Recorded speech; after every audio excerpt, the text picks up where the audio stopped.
ہاں کوشش کرو، مان جائیں گے انشاءاللہ۔ کہاں جا رہی ہیں؟ اس نے عارفہ کو جاتے دیکھ کر پوچھا۔ تمہارے ڈیڈ کو خوشخبری دینے۔ مہروز مسکرا دیا۔ اپنی مام کو منع کر دو، مجھے نہیں جانا ڈاکٹر کے پاس۔ ربی نے کہا، مجھے تمہاری نہیں اپنے بچے کی فکر ہے۔ مجھے ضرورت بھی نہیں تمہاری فکر کی، تو مجھے اپنے بچے کی تو کرنے دو۔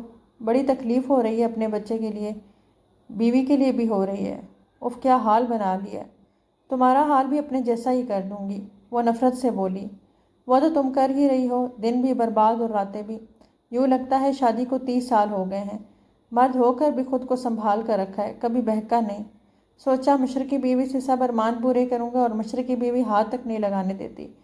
یا جو رشتہ مجھ پہ حلال ہے اسے تو حرام مت کرو۔ کیا چاہتے ہو؟ وہ سب جو ایک شوہر چاہتا ہے۔ ہر شوہر زبردستی کا نہیں ہوتا، ہر بیوی تمہاری طرح ضدی اور غسیلی بھی نہیں ہوتی، شوہر کے بڑے بڑے عیب ڈھانپ لیتی ہے۔ تم نے ڈھانپا تھا میرا عیب، معاف تو کر سکتی ہو نا؟ مجھے کسی نے معاف کیا؟ اس دن تم مجھے معاف کر دیتے تو اب پھر تم کون ہو معافی مانگنے والے؟ اس کی آواز بھر آئی۔ مطلب تم معاف نہیں کرو گی؟ نہیں۔ اس نے لب بھینچ لیے۔ مہروز، ربی تیار ہے؟ عارفہ نے کہا۔ نہیں، آپ ڈاکٹر کو فون کر کے منع کر دیں، مہروز نے 2 ٹوک کہا۔ بریف کیس اٹھائے باہر آیا۔ کہاں جا رہے ہو؟ لاہور۔ واپسی کب تک ہوگی؟ شاید کل۔ وہ جواب دیتا باہر نکلنے لگا، لیکن بیٹا وہ ربی، اسے اس کے حال پر چھوڑ دیں۔ وہ ماں سے کہتا باہر نکل گیا۔ اس کے ذہن سے ربی کی باتیں نہیں نکل رہی تھیں۔ پوری رات خالی بستر پر اسے نیند نہیں آ رہی تھی۔ اس کا دھیان مہروز کی طرف جا رہا تھا۔ کیا مجھے اس کی عادت ہو گئی ہے؟ وہ نہیں ہے تو مجھے بے چینی کیوں ہے؟ وہ اٹھ بیٹھی، ساری رات جاگ کر گزاری۔ صبح جب آنکھ کھلی تو اس کا سیل گنگنا رہا تھا۔ ہیلو، مہروز بات کر رہا ہوں۔ کیسی ہو؟ ٹھیک ہوں۔ رات کیسی گزری؟ میری یاد آئی؟ رات اچھی گزری ہے، سکون سے۔ تمہارا تو خیال بھی نہیں آیا۔ تم تو جھوٹ بھی سچ کی طرح بولتی ہو، لیکن اب میں سچ کو سچ اور جھوٹ کو جھوٹ ہی مانوں گا۔ میں آج آ رہا ہوں، مجھے بھی نیند نہیں آئی۔ اتنا کہہ کر اس نے فون رکھ دیا۔ مہروز بخت، میں تمہیں دل سے یاد تو کر سکتی ہوں مگر معاف نہیں کر سکتی۔ اس نے خود کلامی کی اور گہری سانس لے کر رہ گئی۔ آج تو تمہاری چیک اپ ڈیٹ ہے، وہ دراز سے فائل نکالتے ہوئے بولا۔ جانتی ہوں، وہ بالوں میں کنگھی کرتے ہوئے کہنے لگی۔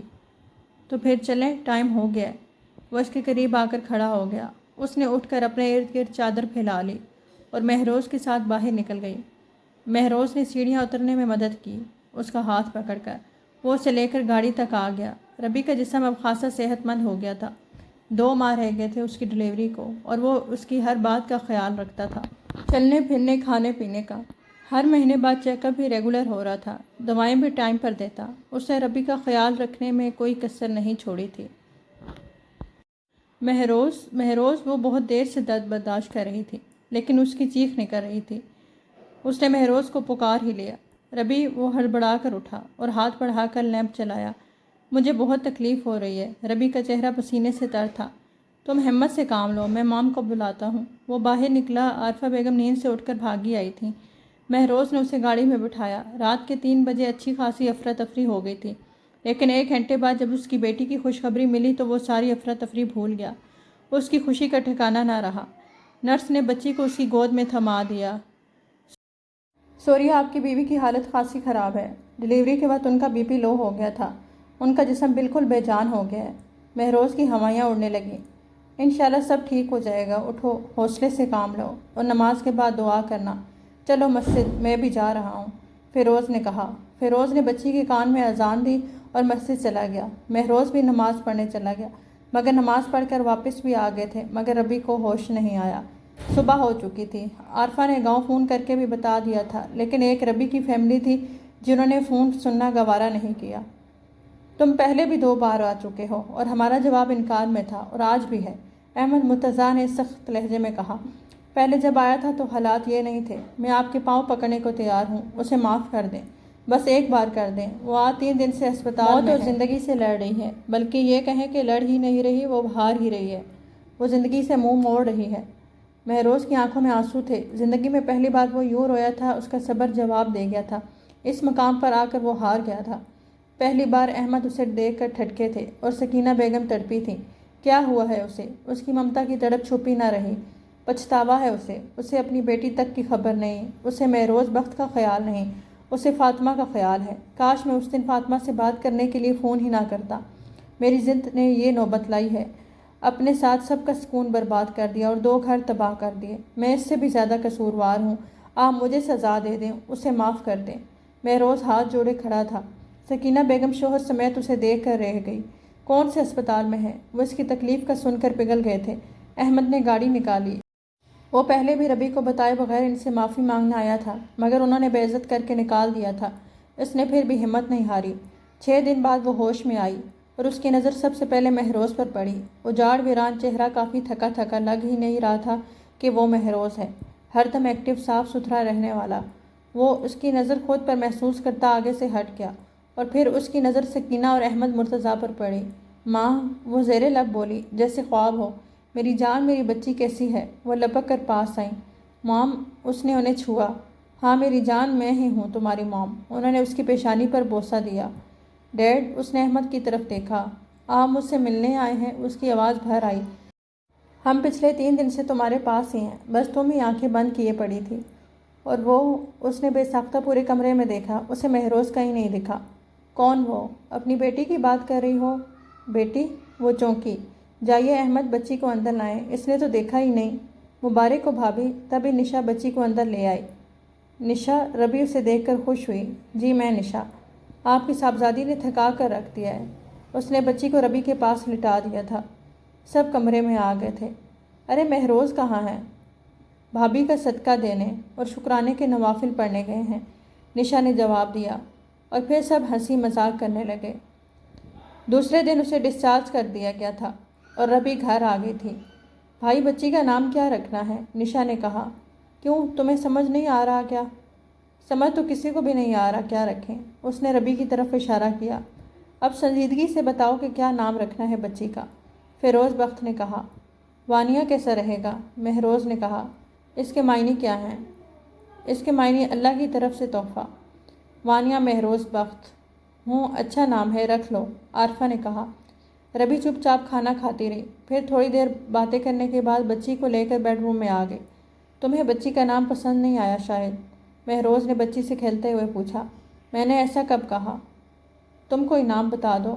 وانیہ مہروز بخت، ربی نے کہا، اور مہروز مسکرا دیا۔ ایک بات پوچھوں؟ تمہیں بات کرنے کے لیے اجازت کب سے لینی پڑی؟ جب سے تم نے انجان بننا شروع کیا۔ مجھے کسی نے بتایا تھا کہ اگر کسی کی توجہ حاصل کرنی ہو تو اس سے انجان بن جاؤ، مگر افسوس، مجھے اب سمجھ آئی یہ بات، جب میں اپنی ساری محبت کے خزانے لٹا چکا ہوں۔ خیر، حربہ تو اب بھی ضائع نہیں گیا، اس نے شرارت سے کہا۔ تم مجھ سے ناراض تھے؟ ربی نے پوچھا۔ نہیں، تو پھر مجھ سے نظریں کیوں چرائے پھر رہے تھے؟ پشیمان تھا۔ جب تمہیں میں نے مام ڈیڈ کے ساتھ خوش دیکھا تو مجھے غلطی کا احساس ہوا، کیونکہ میں رشتوں میں دراڑ کا سبب بن گیا۔ یہ سب قسمت میں لکھا تھا۔ تم مان چکی ہو اس چیز کو؟ ہاں، لیکن فاطمہ نامی تیر میرے دل میں اب بھی چبھتا ہے، یہ کسک ہمیشہ رہے گی۔ ادھر آؤ میرے پاس۔ مہروز نے اسے قریب آنے کا اشارہ کیا اور وہ قریب آئی۔ زندگی کے کسی نہ کسی مقام پر یہ تیر بھی نکل جائے گا، بس دعا کیا کرو، وقت بہت سی تبدیلیاں لاتا ہے۔ اب تم خود کو ہی دیکھ لو، پہلے قریب آتا تھا تو تم دور بھاگتی تھی، اور جب دور تھا تو خود ہی قریب آ گئی۔ مہروز پٹری سے اتر گیا تھا۔ کیا کہا؟ وہ چیخی۔ یہی کہ میں اپنی بچی کو پیار کر رہا ہوں اور تم میری توجہ اپنی طرف اپنی سمت کروا رہی ہو۔ مہروز نے اسے دیکھتے ہوئے کہا۔ تم نے خود مجھے قریب بلایا تھا، مجھے کب پتہ تھا کہ تم آ ہی جاؤ گی؟ اس نے ہنسی دباتے ہوئے کہا۔ مہروز بخت، اس نے مہروز کے بال دبوچے، تب ہی وانیہ رونے لگی اور مہروز کا رومانٹک موڈ حیران ہو گیا۔ ربی، جلدی آؤ، مہروز کا فون ہے، سکینہ بیگم نے آواز دی۔ آ رہی ہوں۔ وہ لاؤنج میں آئی۔ السلام علیکم۔ وعلیکم السلام، کیسی ہو؟ ٹھیک ہوں۔ کیا بات ہے، موڈ کیوں آف ہے؟ تمہاری لاڈلی نے میرا سیل توڑا ہے، نیچے پھینک دیا۔ کوئی بات نہیں، نیا لے لیں گے جو تمہیں پسند ہو۔ اینی وے، یہ بتاؤ کہ گھر کب آ رہی ہو؟ ابھی 5 دن تو ہوئے ہیں۔ یار، گھر بہت خالی ہو گیا ہے، مام ڈیڈ بھی تم دونوں کو مس کر رہے ہیں۔ ہاں، لیکن یہاں بھی مام ڈیڈ پھر مس کرنے لگتے ہیں نا۔ ربی اپنے ماں باپ کے لیے اداس ہوئی۔ تبھی تو کہتا ہوں نئے مہمان کی تیاری کرو، پھر ایک انکل آنٹی کے پاس رہے گا، ایک مام ڈیڈ کے پاس۔ اچھا، پھر تم کہو گے ایک اور مہمان کی تیاری کرو جو ہمارے پاس بھی رہے۔ بہت تیز ہو، تبھی تو میں تمہارے ہاتھوں بیوقوف بن گیا، اور اب میں بنتی ہوں بیوقوف تمہاری چکنی چپڑی باتوں میں آ کر۔ اس کی بات پر وہ ہنس دیا۔ پھر گھر کب آ رہی ہو؟ پاپا آئے تو کہتی ہوں سیٹ ریزرو کروا دیں، اس نے کہا اور فون بند کر دیا۔ جہاز کی پرواز کرنے میں بہت ٹائم تھا۔ ابھی وہ وانیا کو گود میں لیے بیگ ایک ساتھ رکھے بیٹھی تھی۔ مما وہ بیبی، وانیا نے اشارہ کیا۔ ہاں، چھوٹا سا بھائی ہے۔ اس نے تھوڑے فاصلے پر کھڑے بچے کو دیکھا۔ وہ بچہ بھی وانیا کو دیکھ رہا تھا، شاید کھیلنا چاہتا تھا۔ بالآخر وانیا نے اس بچے کا ہاتھ پکڑ کر اس کو کھینچ لیا اور وہ رونے لگا۔ او ایم سوری، یہ بس کھیلنے کی ضد کر رہی ہے۔ ربی نے گاؤن میں بیٹھی اس کی ماں سے معذرت کی۔ اٹس اوکے، لیکن کبھی کبھی کھیل میں زندگی داؤ پر لگ جاتی ہے۔ ربی کو حیرت ہوئی۔ اس آواز نے ربی کی سماعتوں پر بم پھوڑا۔ فاطمہ، اس نے بے یقینی سے کہا۔ فاطمہ، یہ تم ہی ہو نا؟ کوئی شک ہے؟ فاطمہ، تو تم کہاں تھی؟ ربی کا لہجہ بھرا تھا۔ پرانی باتیں یاد آ گئی تھیں۔ میں نے بہت بار تم سے ملنے کی کوشش کی، مگر خدیجہ ممانی نے بتایا کہ تمہاری شادی ہو گئی ہے۔ تم کہاں ہو، کیسی ہو؟ کچھ نہیں بتایا۔ جب سے مام ڈیڈ نے مجھ سے ملنا شروع کیا، ماموں نے ان سے بھی واسطے ختم کر دیے، ربی نے کہا۔ میری شادی ابا نے اپنی مرضی سے کر دی، لیکن اللہ کا شکر ہے میں بہت خوش ہوں اپنے شوہر اور بیٹے کے ساتھ۔ پرانی کوئی بات یاد نہیں رہی۔ شادی شدہ زندگی میں وقت نہیں ملتا سوچنے کا۔ فاطمہ جانتی تھی کہ ربی شرمندہ ہے۔ ملتا ہے وقت، جب جب لیٹتی ہوں سونے کے لیے نیند نہیں آتی۔ آئے گی کیسے؟ سب یاد آ جاتا ہے، ہم نے کبھی کسی کے ساتھ جو بھی برا کیا ہو۔ ربی بھول جاؤ پرانی باتیں، میں بھی بھول گئی ہوں۔ میں اس بات کو چھوڑ دوں گی، تم مجھے معاف کر دو تو۔ اس نے بہتے آنسوں کے ساتھ ہاتھ جوڑ دیے۔